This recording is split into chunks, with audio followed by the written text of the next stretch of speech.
हम कहते हैं हमें किसी धर्म में नहीं रहना है, हमको आदिवासी है, आदिवासी रहने दिया जाए। हमें सत्ता नहीं चाहिए, हमें हमारा अस्तित्व बचाना है, हमारा स्वाभिमान बचाना है, हमारा जल जंगल जमीन बचाना है। और देखा गया देश के अंदर आदिवासी समुदाय जल जंगल जमीन की बात करता है तो उसको नक्सलवाद का ठप्पा दे दिया जाता है, उसके नक्सलवाद के नाम से मारा जाता है। छत्तीसगढ़ का बस्तर का इलाका हम देखते हैं, 11 साल की बच्ची को मारा जाता है और कहा जाता है कि नक्सलाइट थी। 3-3, 4-4 के बच्चों को मारा जाता है, गर्भवती महिलाओं को मारा जाता है। आदिवासियों की जब भी आदिवासी समुदाय अपने हक अधिकार की बात करता है तो उसको नक्सलाइट का ठप्पा लगाया जाता है। हमारे आदिवासी समुदाय को लेकर एक धर्म कोड की लंबे समय से मांग चल रही है कि आदिवासी समुदाय को अलग से धर्म कोड दिया जाए।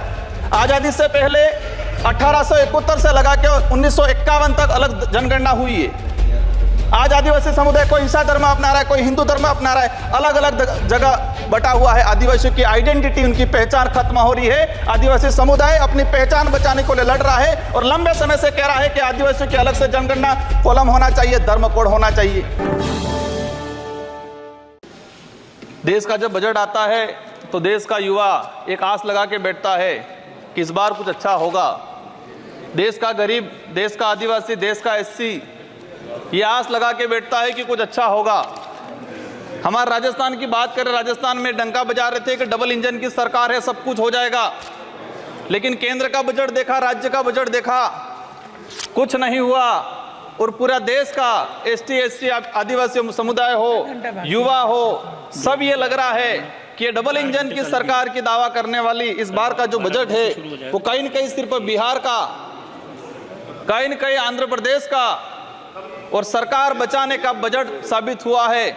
और कहीं न कहीं ये जुमलेबाज का जो बजट आया है इस बार, देश की जनता देख रही है। मैं उस लोकसभा क्षेत्र से आता हूं, बांसवाड़ा। मैं बांसवाड़ा डूंगरपुर की जनता को धन्यवाद देना चाहता हूं जिन्होंने मुझे चुन के भेजा। वहां पर हमारे प्रधानमंत्री जी ने कहा था कि जिसकी कोई पहचान नहीं है, जिसका कोई नाम नहीं है, जिसका कोई रिकॉर्ड नहीं है, ऐसे व्यक्ति को जिता के क्या करोगे। लेकिन बांसवाड़ा डूंगरपुर की जनता ने ठान लिया था कि लोकतंत्र है, राजतंत्र नहीं। और ये राजतंत्र तय करने का किसी को ठेका नहीं है, लोकतंत्र है। जनता ने ठान लिया था कि इस बार राजकुमार रोज जाएगा। मैं आपके माध्यम से, पूरे सदन के माध्यम से मेरी जनता को धन्यवाद देना चाहूंगा। मोदी जी ने कहा था वहां के बड़े बुजुर्गों को कि घर घर जाके राम राम बोल देना और चुनाव जिताना। वहां के बड़े बुजुर्गों ने ठान लिया और कह दिया था, और मेरे माध्यम से और आपके माध्यम से संदेश पहुंचाया है उन तक। मुझे कहा था मोदी जी को कह देना कि देश के आदिवासियों को उजाड़ने का काम पिछले 10 सालों में हुआ है। देश के अंदर धर्म की राजनीति हुई है। देश में 15 लाख रुपए बेरोजगारों को नौकरी देंगे यूं करके 10 साल राज किया है। इस बार हम सबक सिखाएंगे। और उन्होंने मेरे माध्यम से मैसेज पहुंचाया है कि गुरु गोविंद की धरती है, मावजी महाराज की धरती है, संत सुरमाल महाराज की धरती है। मानगढ़ दाप में 1500 आदिवासी शहीद हुए थे। मोदी जी 2 बार आए, लेकिन मानगढ़ के लिए, आदिवासी समुदाय के लिए एक शब्द नहीं बोल के गए, कुछ नहीं करके गए। तो उन्होंने मैसेज पहुंचाया है कि आदिवासी समुदाय जाग गया है और अब वो आदिवासी समुदाय नहीं रहा जो बहकावे में आ जाएगा और वोट दे देगा। माननीय सभापति महोदय, जो वर्तमान स्थिति बनी है बजट के अंदर, मैंने देखा धातुओं का खनन को लेकर उद्योगपतियों को टैक्स में छूट दी गई। लेकिन ये खनन कहाँ हो रहा है? धरती पे हो रहा है, हमारे देश में हो रहा है, पहाड़ों में हो रहा है, जंगलों में हो रहा है। और वहां पर जीव जंतु रहता है और आदिवासी समुदाय भी रहता है। लेकिन आदिवासियों के समय के आदिवासियों के लिए क्या प्रावधान किया गया? आदिवासी इलाके के अंदर देखा जाए, आदिवासी समुदाय बैठा हुआ है, उसको जमीन का पट्टा नहीं मिला हुआ आज तक, आजादी से पहले से बैठा हुआ है। लेकिन वो जमीन की बात करेगा। सभापति महोदय, यहाँ पर सत्ता को लेके होड़ मची रहती है, सत्ता पाने को लेके बोला जाता है। मैं जो कहना चाह रहा हूं, हमें सत्ता नहीं चाहिए, हमें हमारा अस्तित्व बचाना है, हमारा स्वाभिमान बचाना है, हमारा जल जंगल जमीन बचाना है। और देखा गया देश के अंदर आदिवासी समुदाय जल जंगल जमीन की बात करता है तो उसको नक्सलवाद का ठप्पा दे दिया जाता है, उसके नक्सलवाद के नाम से मारा जाता है। छत्तीसगढ़ का बस्तर का इलाका हम देखते हैं, 11 साल की बच्ची को मारा जाता है और कहा जाता है कि नक्सलाइट थी। 3-3, 4-4 साल के बच्चों को मारा जाता है, गर्भवती महिलाओं को मारा जाता है। आदिवासियों की जब भी आदिवासी समुदाय अपने हक अधिकार की बात करता है तो उसको नक्सलवाद का ठप्पा लगाया जाता है।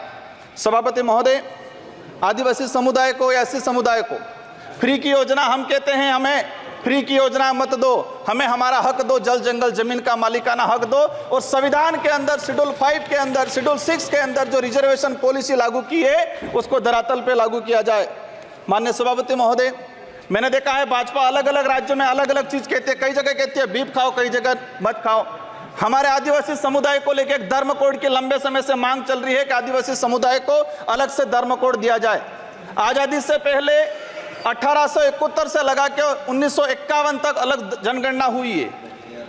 आज आदिवासी समुदाय कोई ईसाई धर्म अपना रहा है, कोई हिंदू धर्म अपना रहा है, अलग अलग जगह बटा हुआ है। आदिवासियों की आइडेंटिटी, उनकी पहचान खत्म हो रही है। आदिवासी समुदाय अपनी पहचान बचाने को लिए लड़ रहा है और लंबे समय से कह रहा है कि आदिवासियों की अलग से जनगणना कॉलम होना चाहिए, धर्म कोड होना चाहिए। झारखंड के अंदर 11 नवंबर 2020 को झारखंड विधानसभा में प्रस्ताव पास हुआ अलग से आदिवासी धर्म कॉलम को लेके। वहां विपक्ष में भाजपा थी और भाजपा ने समर्थन दिया और कहा कि आदिवासी समुदाय धर्म व्यवस्थाओं में भले हिंदू हो ईसाई उसमें नहीं आता है, आदिवासियों की अलग परंपरा रीति रिवाज है, उनको धर्म कोड जारी किया जाए। लेकिन राजस्थान में अलग तरीके से माहौल बनाया जाता है। हम कहते हैं हमें किसी धर्म में नहीं रहना है, हमको आदिवासी है, आदिवासी रहने दिया जाए। माननीय सभापति महोदय, लंबे समय से देखा गया है, कहते हैं वनवासी, कोई कहता है कुछ और। हम कहते हैं हमारी जो आइडेंटिटी है, हमारा जो देखा गया है कई बार कि जो व्यवस्था बनी है उस व्यवस्था के अंदर हम कई बार कहते हैं हमें कुछ मत दो एजुकेशन को लेके। नई शिक्षा नीति, मुझे लग रहा है अभी घंटी बजने वाली है, मैं 2 मिनट में मेरा समाप्त करूंगा। नई शिक्षा नीति के तहत यह प्रावधान किया गया है कि 6 साल का बच्चा होगा इसके बाद उसको पहली क्लास में एडमिशन दिया जाएगा। माननीय सभापति महोदय, मैं कहना चाह रहा हूं निजीकरण को बढ़ावा देने का तरीका है ताकि प्राइवेट संस्थाएं खत्म हो, सरकारी संस्थाएं खत्म हो, प्राइवेटकरण हो, ये कहा गया है। मैं अंत में एक ही चीज कहना चाहूंगा, मेरी लोग